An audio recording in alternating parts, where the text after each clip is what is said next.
চলে, এর মধ্যে অনেক মানুষ, বিশেষ করে বাচ্চারা জড়িয়ে থাকে এর মধ্যে।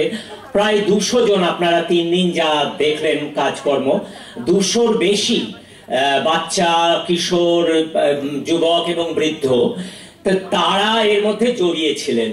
তো স্বাভাবিকভাবে সমস্তটা নিয়ে আপনাদের সামনে আসতে হলো।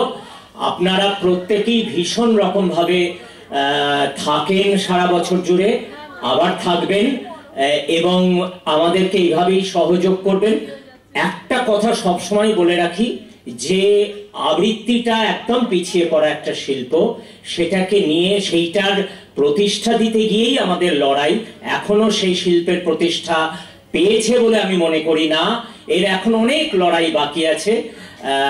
আমরা চেষ্টা করে যাচ্ছি, ভবিষ্যৎ প্রজন্ম এটাকে একটা জায়গায় দাঁড় করাবার চেষ্টা করবেন। আপনারা যারা শিখাতে নিয়ে আসছেন বাচ্চাদেরকে, অভিভাবকেরা একটু দয়া করে থাকবেন। একটা কথা সব শেষে বলি, যে একটা আসর হয়তো 5টা অনুষ্ঠান দিয়ে, আপনাদের ছেলে মেয়েদের প্রথম অনুষ্ঠান থাকলে দয়া করে পরের জনদেরও অনুষ্ঠান শোনবার মানসিকতা তৈরি করুন। প্লিজ চলে যাবেন না, একদম চলে যাবেন না, সবাইটা শুনুন। কেননা আপনি যদি অভ্যেস করিয়ে দেন না, তাহলেই সবাই বসে শুনবে এবং বাচ্চারা আস্তে আস্তে বড় হবে, সবাইটা শোনবার ইচ্ছা হবে। এবং নিজেরটা বললেই শেষ হয়ে যায় না তো, সমস্ত ক্ষেত্রে, আমাদের মতামতের ক্ষেত্রে আমরা নিজেরটা বলেই শেষ করে দিই, আর কাউটা শুনতেই চাই না। তো সেইটা একটু তৈরি হোক।